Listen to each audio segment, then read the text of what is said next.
Assalamualaikum warahmatullahi wabarakatuh. Dalam video ini kami selaku pemakalah hari ini akan menyampaikan materi yang berjudul Peran Kepala Sekolah atau Madrasah dalam Pengembangan Kurikulum Pendidikan Agama Islam. Nah, di sini kami hanya akan menyampaikan inti-intinya saja dan bagi yang ingin mengetahui lebih lanjut telah tersedia dalam makalah ya. Oke, selanjutnya materi yang pertama mengenai syarat kepala sekolah atau madrasah memiliki dua macam. Yang pertama kualifikasi umum dan kedua adalah kualifikasi khusus.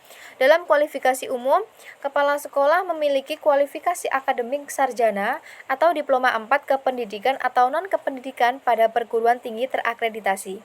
Kedua, pada waktu diangkat sebagai kepala sekolah maksimal berusia 56 tahun.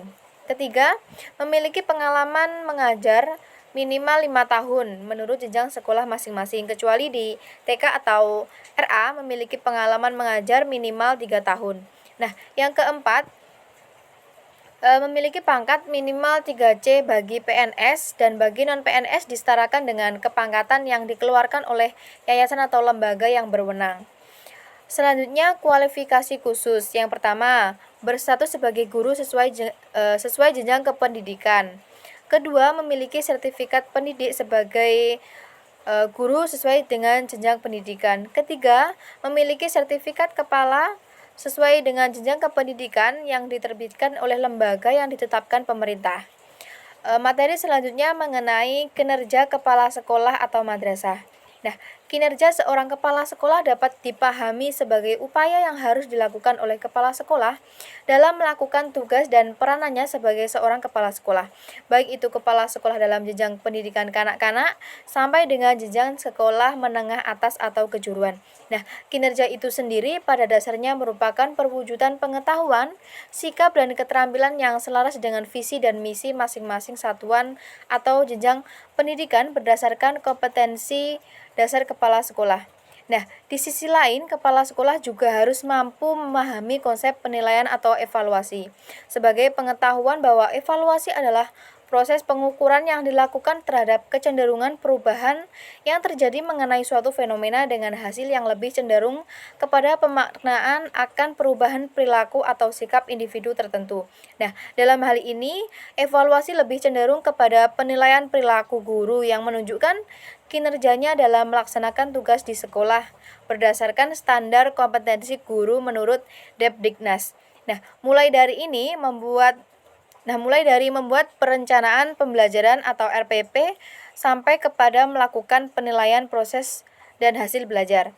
Seperti yang telah disebutkan di atas bahwa Menteri Pendidikan mengeluarkan kebijakan peraturan Menteri Pendidikan Nasional Nomor 13 Tahun 2007 tentang standar kompetensi kepala sekolah atau madrasah yang salah satunya berisi tentang dimensi kompetensi kepala sekolah yang terdiri atas kompetensi kepribadian, kompetensi manajerial, kewirausahaan, supervisi, dan kompetensi sosial.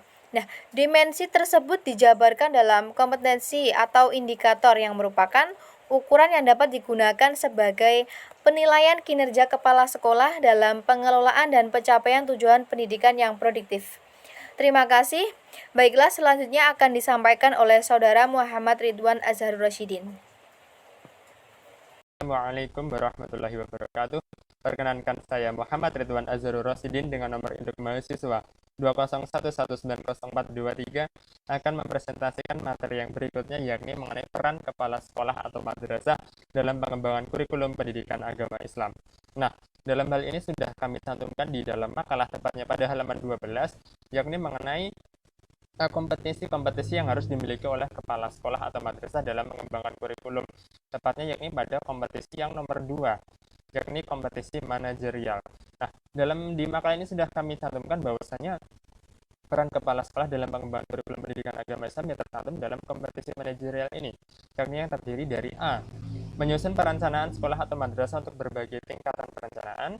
B. Mengembangkan organisasi sekolah atau madrasah sesuai dengan kebutuhan. C. Memimpin sekolah atau madrasah dalam rangka pendayagunaan sumber daya sekolah atau madrasah secara optimal. D. Mengelola perubahan dan pengembangan sekolah atau madrasah menuju organisasi pembelajaran serta didik. E. Menciptakan budaya dan iklim sekolah atau madrasah yang kondusif dan inovatif bagi pembelajaran serta didik. Dan yang berikutnya yang F adalah mengelola guru dan staf dalam rangka pendayagunaan sumber daya manusia secara optimal. G. Mengelola sarana dan prasarana sekolah atau madrasah dalam rangka pendayagunaan secara optimal. H. Mengelola hubungan sekolah atau madrasah dan masyarakat dalam rangka pendirian dukungan ide, sumber belajar, dan pembinaan sekolah atau madrasah. I. Mengelola peserta didik dalam rangka penerimaan peserta didik baru dan penempatan serta pengembangan kapasitas peserta didik. J. Mengelola pengembangan kurikulum dan kegiatan pembelajaran sesuai dengan arah dan tujuan pendidikan nasional. K. Mengelola keuangan sekolah atau madrasah sesuai dengan prinsip pengelolaan yang akuntabel, transparan, dan efisien. L. Mengelola ketata usahaan sekolah atau madrasah dalam mendukung pencapaian tujuan sekolah atau madrasah. M. Mengelola unit layanan khusus sekolah atau madrasah dalam mendukung kegiatan pembelajaran dan kegiatan peserta didik di sekolah atau madrasah. N. Mengelola sistem informasi sekolah atau madrasah dalam mendukung penyusunan program dan pengambilan keputusan. O. Memanfaatkan kemajuan teknologi informasi bagi peningkatan pembelajaran dan manajemen sekolah atau madrasah. Dan yang terakhir, yakni pada poin P, yakni melakukan monitoring, evaluasi, dan pelaporan pelaksanaan program kegiatan sekolah atau madrasah dengan prosedur yang tepat, serta merencanakan tindak lanjut. Kemudian juga di dalam makalah kami, tepatnya pada halaman 14, ini juga sudah tercantumkan dengan jelas di sini bahwasanya tugas dan peran kepala sekolah yang berkenaan dengan manajemen kurikulum terdapat pada kompetensi manajerial yang telah disebutkan di atas. Bahwasanya secara umum tugas dan peran kepala sekolah dalam pengembangan kurikulum ini juga termasuk di dalamnya kemampuan dalam sistem administrasi atau pengelolaan sekolah. Karena hal ini juga sangat berfungsi demi memaksimalkan serta mengakselerasikan pengembangan kurikulum yang tidak dicapai. Oke, baik demikian presentasi yang dapat saya sampaikan. Dan apabila yang kami sampaikan dari kelompok 8 ini ada kebaikan atau kebenaran, ini semua berasal dari ridha Allah Subhanahu wa taala. Dan apabila yang kami sampaikan ini merupakan suatu kesalahan atau keburukan, ini semua berasal dari kebodohan kami sendiri. Akhiran, billahi taufiq wal hidayah wa ridha wal inayah. Wassalamualaikum warahmatullahi wabarakatuh.